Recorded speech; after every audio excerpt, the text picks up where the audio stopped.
Pablo va a comenzar con una serie de recomendaciones prácticas sobre la vida cristiana. La parte ya doctrinal vamos a dejarlo así, ¿verdad? De una otra manera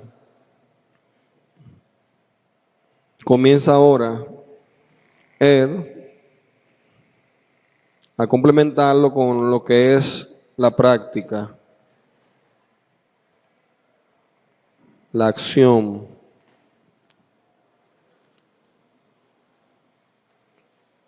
Por lo tanto, hermanos, os ruego por las misericordias de Dios que presentéis vuestros cuerpos como sacrificio vivo, santo, agradable a Dios, que es vuestro verdadero culto. Otra versión dice que es vuestro culto racional. Estoy leyendo en otra versión. No os conforméis a este mundo, sino transformaos por medio de la renovación de vuestro entendimiento, para que comprobéis cuál es la buena voluntad de Dios, agradable y perfecta. No es que haya tres voluntades. No es que Dios tenga tres voluntades, sino que la voluntad de Dios es buena, es agradable y es perfecta. Dios es bueno, iglesia. Dios es agradable. Dios es perfecto. Así es su voluntad, como Él es. Sencillamente, no pudiera ser de otra manera. Como es Dios, es su voluntad. Como es la esencia de Dios, y Él es bueno, Él es agradable, Él es perfecto, así es su voluntad para nosotros. Y así debería ser para nosotros. Aunque no entendamos, y después el apóstol Pablo aquí mismo en los últimos versículos lo reafirma, aunque no entendamos, aunque estemos en la tribulación, en el sufrimiento, pasando por diversas situaciones, bueno, hermano, la voluntad de Dios es perfecta. Así que el versículo clave, decíamos, era este: no os conforméis a este mundo, y decíamos que tenía la idea de adaptarse, no se adapten, no se amolden a este siglo, a este tiempo, a este sistema, a estos tiempos donde nos están vendiendo tantas cosas, donde dicen que el estándar ahora, o con toda la filosofía que hay, y la palabra igual eso lo confirma.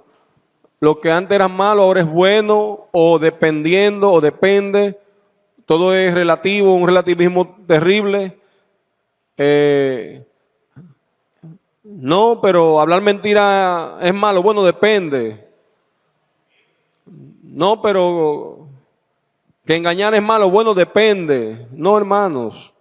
Aquí no es relativo, la palabra es clara. Así que nosotros no nos podemos dejar llevar y arrastrar por el mundo y por lo que predica hoy el mundo.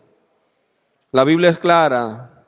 No que el homosexualismo, que el lesbianismo, bueno, que eso es una enfermedad, usted sabe, eso dependiendo, porque hay contexto en que, y comenzamos entonces a querer, obviamente, decir algo y como camuflajearlo, que Dios no dice. Entonces, no, hermano, no nos dejemos conformar o adaptar por este mundo. La palabra de Dios es clara y Dios siempre ha sido claro.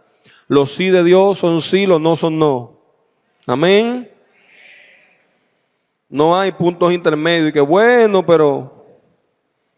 Así que, y algo de lo que usa mucho el mundo es precisamente esta filosofía, esta enseñanza relativista. No nos conformemos, dice el apóstol, a este mundo, sino que nos transformemos por medio de la renovación de vuestro entendimiento, para que comprobemos cuál es la buena voluntad de Dios, agradable y perfecta. Aunque estamos en el mundo, la palabra también habla bastante de eso, no somos de este mundo, no pertenecemos al mundo, pertenecemos a un reino celestial. No nos conformamos a este mundo, a este siglo. Si eso a mí no me va a aportar o me va a dañar para mi relación con el rey, con el que voy obviamente a entrar en una intimidad, yo dejo eso atrás. Eso es lo que le están diciendo en otra palabra. Debería ser lo mismo para nosotros. Si hay algo, y no estoy hablando solamente de las redes sociales, si hay algo que me está estorbando y me está afectando y que me estoy viendo cómo se comporta el mundo, entonces yo voy a dejarlo porque me importa más la relación con mi rey. Porque yo pertenezco de una u otra forma a la realeza celestial. Y no como, ojo, no como lo están vendiendo mucho por ahí. Que eso es ahora muy popular.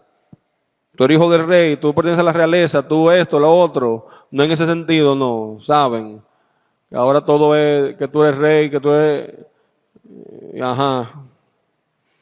Me refiero al sentido, obviamente, correcto con el que deberíamos servir a Dios como nuestro Rey y Señor.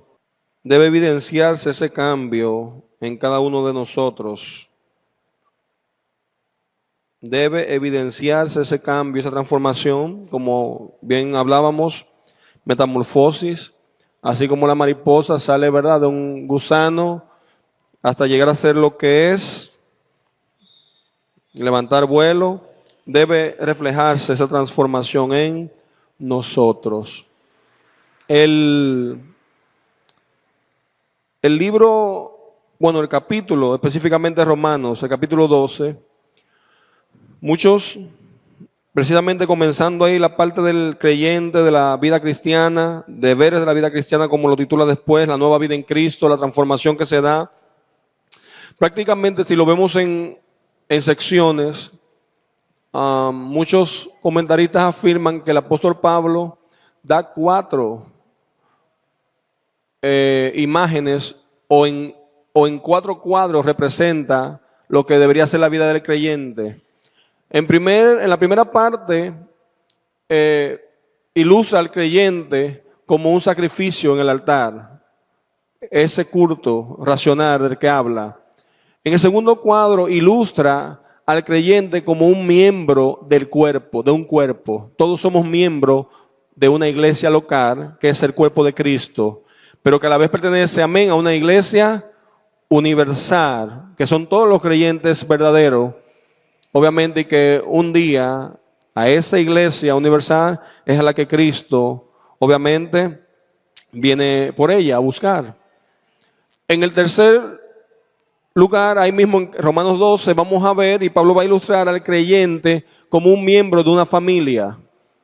Así que no solamente como un sacrificio en el altar, como un miembro del cuerpo, también como un miembro de una familia. La palabra también habla muy claro acerca de la iglesia como una familia, lo que somos. Amén. Y por último, el apóstol Pablo va a ilustrar al creyente como un guerrero en la batalla. Va a hablar de tribulaciones, sufrimientos, pero también le va a decir lo que debe de hacer. Amén. Así que en el capítulo 12 de Romanos vemos cómo Dios nos capacita para eso, para ser precisamente y presentarnos delante de Dios como un sacrificio, pero también como un miembro del cuerpo útil a través de los dones que Dios ha dado, como un miembro de la familia, relacionándonos de la manera correcta los unos con los otros, sin ser soberbio ni altivo por encima del otro, sino con la verdadera, obviamente, humildad y el comportamiento y la conducta que deberíamos tener el uno con el otro, sin tener ninguno un alto concepto, más alto concepto que el que debamos tener. Y por último, como unos guerreros en medio de una batalla. Hoy vamos a ver precisamente la parte de nosotros como miembros de un cuerpo y estando y siendo capacitados para cumplir esa voluntad de Dios en el cuerpo de Cristo al que Él nos ha llamado. Y eso solamente es posible a través de una capacitación que viene de lo alto y es algo, un regalo, de hecho, por una gracia que es depositada en cada uno de nosotros, a lo que la palabra le llama dones. Un don. Cada uno tiene un don, por lo menos. Y hay creyentes que pueden tener más de un don. Ahora, ¿qué Pablo nos habla acerca de esa capacitación para cumplir la voluntad de Dios? Fíjense en el versículo 3. Digo pues, por la gracia que me es dada, a cada cual que está entre vosotros, que no tenga más alto concepto de sí que el que debe tener, sino que piense de sí con cordura, conforme a la medida de fe que Dios repartió a cada uno. Es decir, Dios le dio a cada uno, fíjense, no de la misma manera.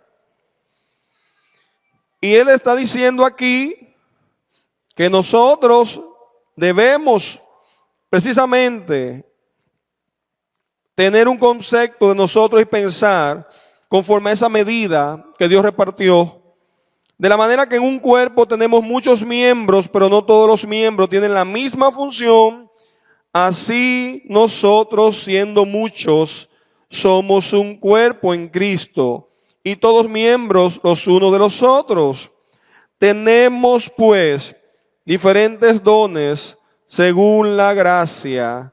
Y ahí volvemos y repetimos. Del 6 al 8, tenemos pues diferentes dones según la gracia que nos es dada. El que tiene el don de profecía, úselo conforme a la medida de la fe.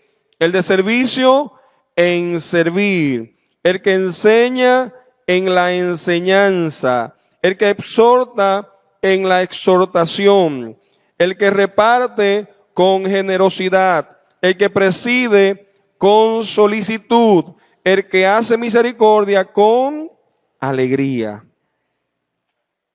Ahí lo dejamos. Miren, hermanos, independientemente de las diferentes líneas de enseñanza y doctrinales que hay, y es bueno aclararlo eso aquí, nosotros creemos en los dones del Espíritu Santo. Amén. Esta iglesia cree en la manifestación y los dones del Espíritu Santo. Hay algunos, obviamente, denominados cesacionistas, que no creen y creen que ya cesaron. Algunos de ellos que fueron exclusivos para los apóstoles. Ahora bien, como digo una cosa, le digo la otra. Creemos en esos dones del Espíritu Santo como la palabra lo enseña y no, lamentablemente, con muchas malas enseñanzas que han surgido, donde incluso, y vamos a ver, mayormente cuando usted pregunta o escucha a una persona hablar del don de profecía, más pareciera que un don de adivinación. La gente cree que la profecía es adivinar el futuro a la gente. Hay mucha gente corriendo por ahí en iglesia y atrás de personas que son profetas, porque entiende que el profeta es el que le va a decir, mira, así te dice Dios, yo veo en ti esto, y aquí, allá, y te va a pasar esto, te va a chocar un carro, no salga, y tú vas a recibir una herencia. No, hermanos, eso no es profecía. Amén. Eso no es tampoco don de profecía. Y hay mucha gente, repito, detrás de gente para que le adivinen. Y lo único que han cambiado es el lugar. Y en vez de ir a donde una adivina que le lea la taza o la mano, la carta, van a una supuesta iglesia de que para que un profeta le diga su vida. Mucha gente, óigame bien, y la palabra es clara. La profecía perfecta y mejor, todos la tenemos. Mírenla aquí. Todo lo que usted quiera saber de usted, de su vida, míralo ahí, métase ahí, que ahí Dios le va a profetizar. Todo lo que usted quiera saber de su familia, de su futuro, de lo que sea, de su problema, de que... No, mira, métase aquí, Esa es la profecía más perfecta y más exacta. Y ahí el mayor de los profetas le va a hablar. Dios le va a hablar. El Espíritu Santo le va a confirmar lo que usted quiera saber. Oiga bien. Está bien. Que por ahí después están anunciando una campaña y gente y que viene un profeta. Y viene ahí para el play el viernes. Y pastor, usted ve la iglesia la mitad vacía. Y no es que están en la casa. Es que están en el play allá atrás del profeta. A ver, yo espero que no sea así. Yo espero que no sea así. Ahora bien, que Dios use a alguna persona en un punto, en un momento específico, con palabras de profecía o de ciencia, en un momento muy puntual, en una situación eso también es posible. Eso también es posible. Eso también es posible.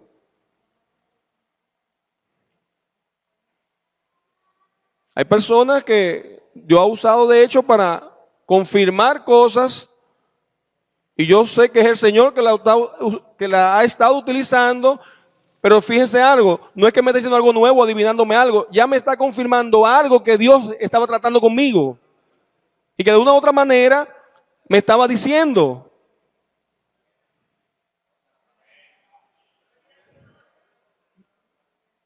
No tampoco, usted tiene el Espíritu Santo de Dios y sabe cuando es Dios que le habla y le confirma a través de hasta una persona. Pero no por eso, ay, es un profeta, no. Usted tiene que saber y tiene el Espíritu Santo de Dios para confirmar o no.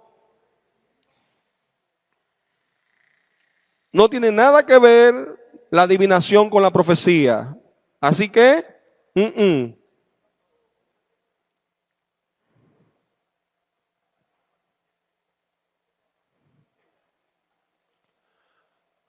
nuestros dones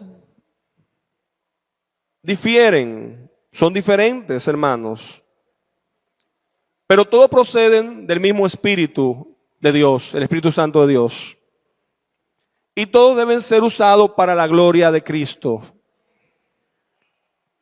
Así que, como somos salvos por gracia por medio de la fe, ya lo hemos visto eso en Efesios capítulo 2, 8, 9, también debemos ejercer nuestros dones espirituales conforme a la medida de la fe que nos ha sido dada, dice aquí el apóstol, y según la gracia que nos es dada. Si Dios a usted lo ha llamado para ser pastor, si lo ha llamado para ser evangelista, si lo ha llamado para ser maestro, créame que hay una medida de la fe, hay una gracia que le ha sido dada y que eso va a ser confirmado por otros así en usted, de que realmente usted tiene ese don. Pero no porque, bueno, esto es como que lo más chulo, y este es como que el ministerio más bien, el don que a mí me gusta, y déjame probar, déjame ir a una escuela, como andan por ahí anunciando, déjame ir a una escuela de profeta ahora, inscribirme, hacer un módulo de 6 meses, y salen profetas. Oye eso. Escuela de profeta. Oye, inscripciones abiertas, inicia en fecha tal. No, hermanos.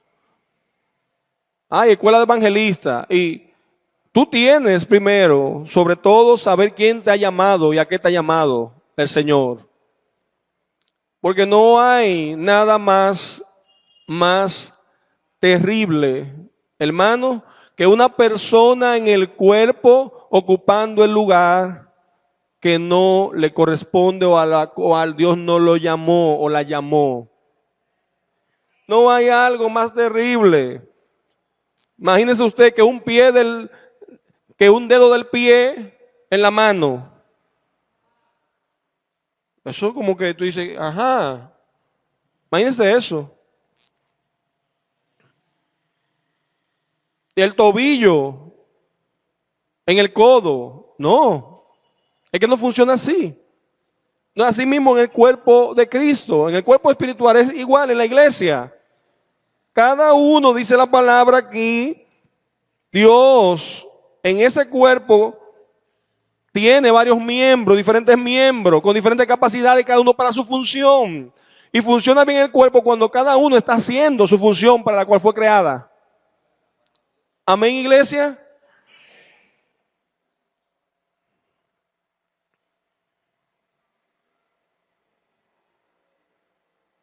Hay personas que lamentablemente usan a veces esos dones para beneficios personales,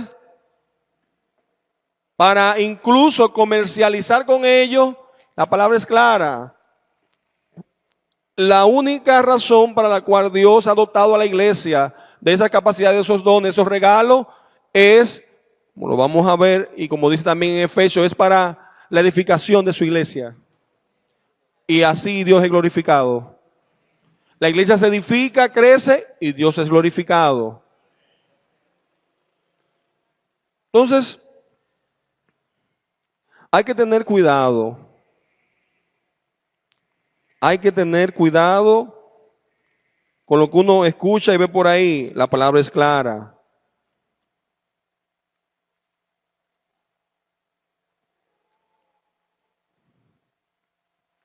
Hay 7 ministerios. No voy a entrar así en ellos así puntual, pero lo voy a mencionar para pasar a una parte que me dé tiempo. 7 ministerios.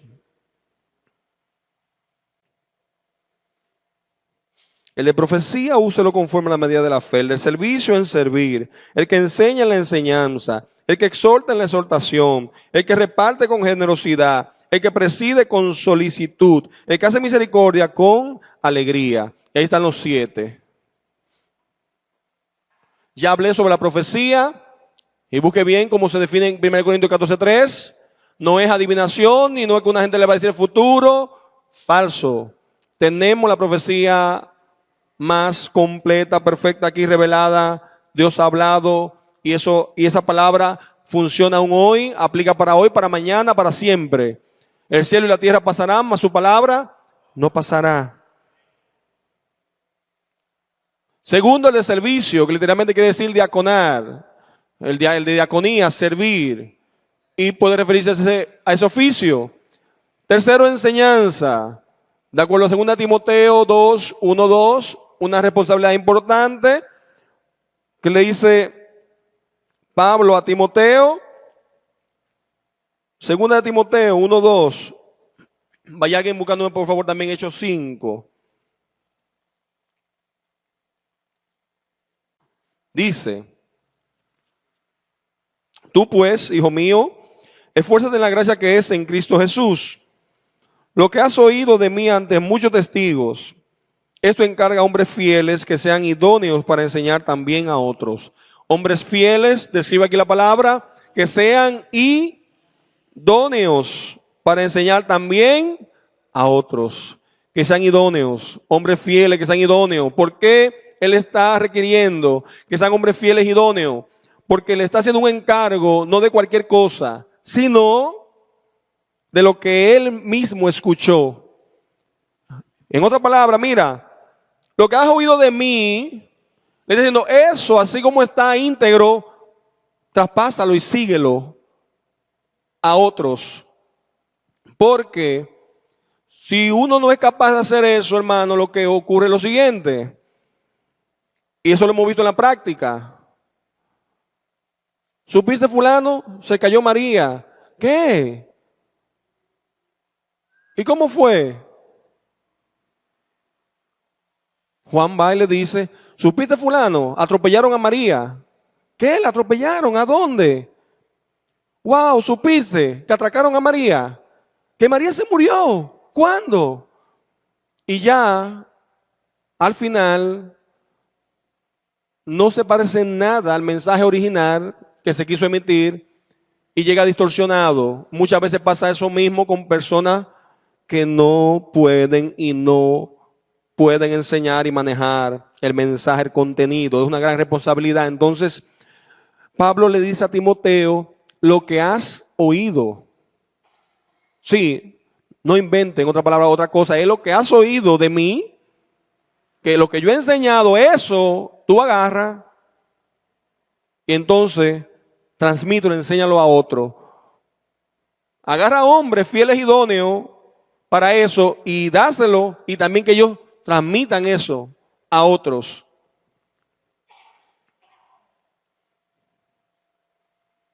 Entonces imagínense que eso no se haga de la manera correcta. Tenemos un sinnúmero de enseñanzas luego y de errores, y eso trae mucho problema, carga mucho problema. Exhortación, obviamente de la palabra exhortar. ¿Qué significa exhortar?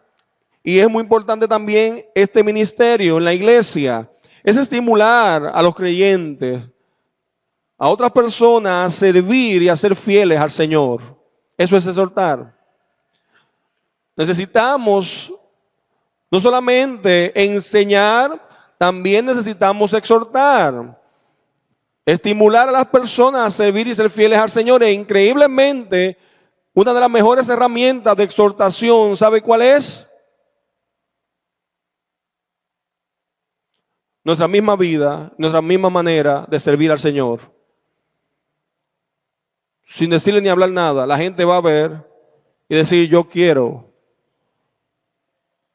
ser un cristiano como esa persona, quiero servir, quiero amar al Señor así como esa persona, quiero ser fiel al Señor así. Exhortar, estimular a la persona. Viene otro que muchos tienen, gracias a Dios, en esta iglesia: el que reparte, lo cual debe hacerse con sinceridad de corazón y por motivos puros. Ahí está la cita. No hay que hablar mucho de eso, ¿verdad? El que reparte, el que da. Hay personas que ven la necesidad del otro y se acercan y también ahí habla cómo debe hacerse, ¿verdad? Lo que hace tu mano derecha no debe saberlo porque no lo hacemos por ese motivo. Lo hacemos, repito, para la gloria de Cristo, porque esa es nuestra función y punto. No hay que andar diciendo todo. Si uno andara diciendo lo que hace la iglesia por mucha gente necesitada y poniendo ahí, imagínese usted, que un cartel: se hizo esto por el hermano fulano, esto por aquí, por allí, por allí, por allá. No, hermano, esa no es nuestra función. Anunciar eso no. Lo hacemos para la gloria de Cristo.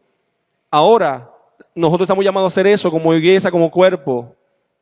Y por eso lo hacemos. El que reparte con sinceridad de corazón y por motivos puros. Sigue diciendo también: el que preside, refiriéndose al gobierno de la iglesia, como ya decíamos, local. El que reparte con generosidad. El que preside con solicitud. ¿Cómo así? Vamos a buscar ahí 1 Timoteo. Dice: sobre los que presiden, sobre los que gobiernan la iglesia, requisito de los obispos. Voy a comenzar un poquito antes. Con solicitud. Palabra fiel: si alguno anhela obispado, buena obra desea, pero es necesario que el obispo sea irreprochable, marido de una sola mujer, sobrio, prudente, decoroso, hospedador, apto para enseñar, que no sea dado al vino ni amigo de peleas, que no sea codicioso de ganancias deshonestas, sino amable, apacible, no avaro, que gobierne bien su casa, que tenga a sus hijos en sujeción con toda honestidad. Pues el que no sabe gobernar su propia casa, ¿cómo cuidará de la iglesia de Dios? Que no sea un neófito, no sea que envaneciéndose caiga en la condenación del diablo. También es necesario que tenga buen testimonio de los de afuera, para que no caiga en descrédito y en lazo del diablo.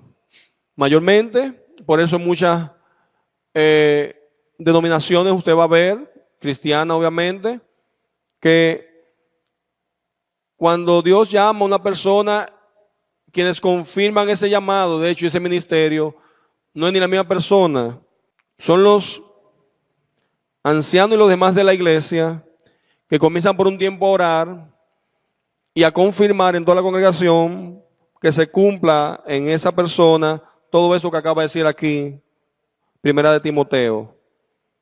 Irreprochable. irreprochable, irreprochable. Sí, él es una persona muy bien, muy amable aquí y allá, pero habla con los compañeros para que tú veas de él en el vecindario o en el trabajo. Le debe a todo el mundo. ¿Qué? Sí, no puede ser pastor. No puede ser anciano. Sí, él es una persona bien, amable, pero ese hombre se enoja fácilmente. Unos pleitos que arma y incluso han dicho por ahí que con la misma hermana, la familia no se llevan bien, que irreprochable. Me dijo alguien, se va a quedar vacía la iglesia sin... Bueno, hermano, ¿dónde está?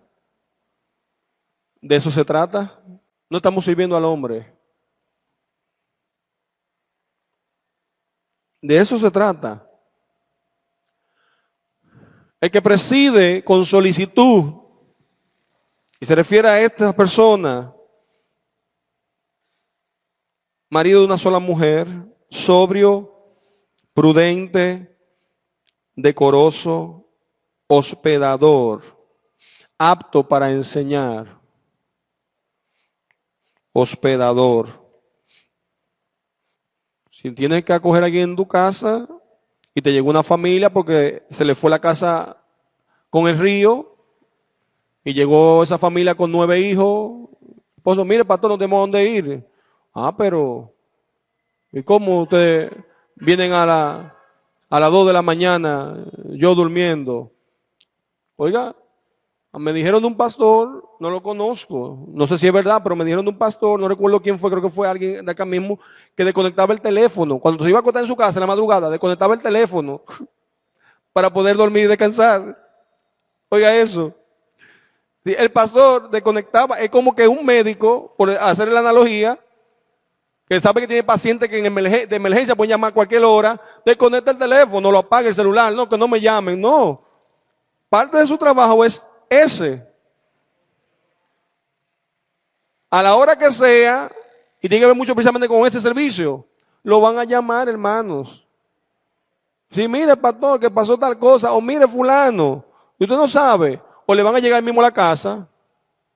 Imagínense una persona que no tenga esa capacidad o que Dios no le haya dado, hermanos. No puede ser. Entonces, y excúsenme, pero el que hace misericordia, compartir con lo que tiene necesidad, ¿verdad? Dice también, todo eso Dios lo deposita en el cuerpo, en su iglesia, porque así es que funciona. Dios no se equivoca. El que hace misericordia con alegría, el que reparte con generosidad, hágalo con generosidad. En otra palabra, ¿sabe qué? Hágalo, pero no sea tacaño.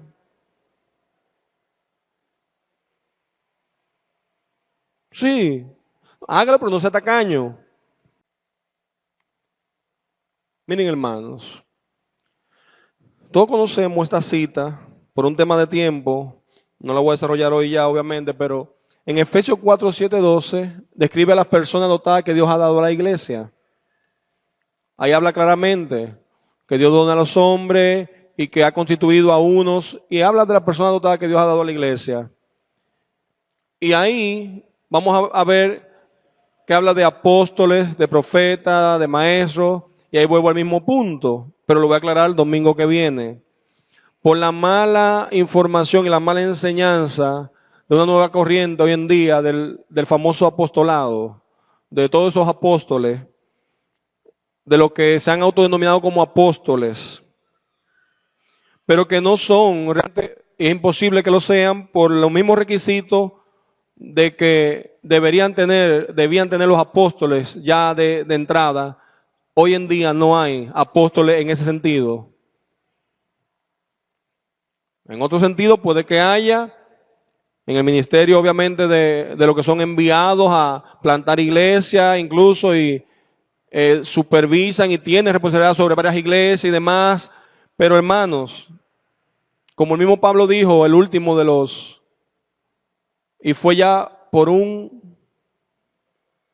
vamos, fue, por decirlo así, de chepa, un buen dominicano. Así es, Esa es la palabra que utiliza. ¿Por qué?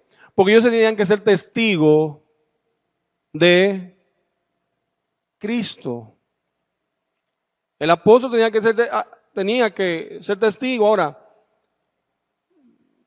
entonces tú ves una gente que repito, un hombre que surgió con una profecía y con precisamente una visión, llamado Peter Wagner, egresado del seminario de Dallas, y ese tipo ha hecho mucho daño porque él fue precisamente que fundó ese movimiento de la red apostólica, como le llaman, y comenzaron obviamente a cobrar un dinero y te entregaban el certificado de apóstol, bajo la cobertura de él, claro. Entonces usted ve mucho por ahí ya que no son pastores. Ya el título de pastor como que no, ahora son apóstoles. La apóstola, el apóstol. ¿Y tu iglesia qué tiene, pastor o apóstol? ¿Cómo así? La Biblia habla de pastores, no de apóstol. Pero ahora son apóstoles. Eso lo vamos a ver ya en detalle, Dios mediante, el domingo próximo. Le voy a dejar de tarea Josué capítulo 9. Vamos a leerlo y ahí culmino y seguimos domingo próximo. Josué capítulo 9. Josué capítulo 9, astucia de los gabaonitas. Recuerden lo que está pasando en el contexto. El pueblo de Israel con Josué está venciendo a todos sus enemigos y está tomando posesión de todos los territorios que Dios le dijo que iban a tomar. Así van avanzando ellos y ya la voz se ha propagado y se ha dado a conocer en todos los cercanos, en todos los demás pueblos, que Josué, el que está liderando a Israel, y ese Dios de Josué es temible, hermano, y no hay forma de vencerlos. Y cuando oyeron estas cosas, todos los reyes que estaban a este lado del Jordán, tanto en las montañas como en los llanos, y en toda la costa del mar grande hasta el Líbano, heteos, amorreos, cananeos, fereceos, heveos y jebuseos, se concertaron para pelear contra Josué e Israel. Pero cuando los habitantes de Gabaón oyeron lo que Josué había hecho con Jericó y Jai, recurrieron a la astucia. Pues fueron y se fingieron embajadores. Tomaron sacos viejos sobre sus asnos y odres viejos de vino, rotos y remendados. Se pusieron zapatos viejos y recocidos y vestidos viejos. Todo el pan que traían para el camino era seco y mohoso. Al llegar a Josué al campamento en Gilgal, le dijeron a él y a los de Israel: nosotros venimos de una tierra muy lejana, hace pues ahora una alianza con nosotros. Los de Israel respondieron a los heveos: si habitáis en medio de nosotros, ¿cómo pues podremos hacer alianza con vosotros? Ellos respondieron a Josué: nosotros somos tus siervos. ¿Quiénes sois vosotros y de dónde venís? Le dijo Josué. Ellos respondieron: tus siervos han venido de tierra muy lejana a causa del nombre de Jehová tu Dios. Pues hemos oído de su fama, de todo lo que hizo en Egipto y todo lo que hizo con los dos reyes de los amorreos que estaban al otro lado del Jordán. Y sigue diciendo: por eso nuestros ancianos y todos los habitantes de nuestra tierra nos dijeron: tomad en vuestras manos provisión para el camino, id al encuentro de ellos y decirle: nosotros somos vuestros siervos, hace ahora alianza con nosotros. Este nuestro pan lo tomamos caliente en nuestras casas para el camino, el día que salimos para venir a vuestro encuentro, y ahora ya está seco y mohoso. Los hombres de Israel tomaron de las provisiones de ellos, pero no consultaron a Jehová. Josué hizo la paz con ellos, también celebró con ellos una alianza, concediéndoles la vida. Y los príncipes de la congregación hicieron un juramento. 3 días después que hicieron la alianza con ellos, supieron que eran sus vecinos y que habitaban en medio de ellos. Los hijos de Israel salieron y al tercer día llegaron a sus ciudades, que eran Gabaón, Cafira, Berot y Kiriat-Jearim. No los mataron los hijos de Israel por cuanto los príncipes de la congregación les habían jurado por Jehová, el Dios de Israel. Toda la congregación empezó a murmurar contra los príncipes, pero todos los príncipes respondieron a la congregación: nosotros les hemos jurado por Jehová, Dios de Israel, por tanto ahora no los podemos tocar. Esto haremos con ellos, los dejaremos vivir, para que no venga sobre nosotros la ira por causa del juramento que les hemos hecho. De ellos dijeron pues los príncipes, dejadlo vivir, pero que se constituyan en leñadores y aguadores para toda la congregación, concediéndoles así la vida, según les habían prometido los príncipes. Josué los llamó y les dijo, ¿por qué nos habéis engañado diciendo, habitamos muy lejos de vosotros, siendo que vivís en medio de nosotros? Ahora pues, malditos sois, y nunca dejará de haber de entre vosotros siervos, ni quienes corten la leña y saquen el agua para la casa de mi Dios. Ellos respondieron a Josué, como fue dado a entender a tus siervos que Jehová tu Dios había mandado a Moisés tu siervo, que os había de dar toda la tierra, y que había de destruir a todos los habitantes de la tierra delante de vosotros, por esto temimos mucho por nuestras vidas a causa de vosotros. E hicimos esto. Ahora pues estamos en tus manos. Lo que te parezca bueno y recto hacer de nosotros, hazlo. Hizo así con ellos, pues lo libró de la mano de los hijos de Israel y no los mataron. Aquel día Josué los destinó a ser leñadores y aguadores para la congregación y para el altar de Jehová, en el lugar que Jehová eligiera. Eso son hasta hoy. Amén. ¿Y qué tiene que ver eso con lo que estamos viendo? Bueno, el domingo vamos a seguir viendo ya en detalle, con la ayuda del Señor. Señor, gracias por tu palabra, Señor. Gracias, oh Jehová. Señor, que tu Espíritu Santo, Señor, Padre, obre y opere en cada uno de nosotros que tenga que obrar y operar, Señor. Instrúyenos, enséñanos, guárdanos, Señor, de todo error. Guárdanos, Señor. Háblanos y dirígenos, Señor, y guíanos a hacer, Señor, lo que tú quieres que seamos, hacia la transformación real que tú quieres nosotros, Señor, como iglesia, como miembros cada uno del cuerpo. Una transformación, Señor, que se vea la diferencia y sea evidente que no somos del mundo, que pertenecemos a otro, en el nombre de tu Hijo Jesucristo. Amén. Mi esperanza ante el santo juez, elijo mi justicia.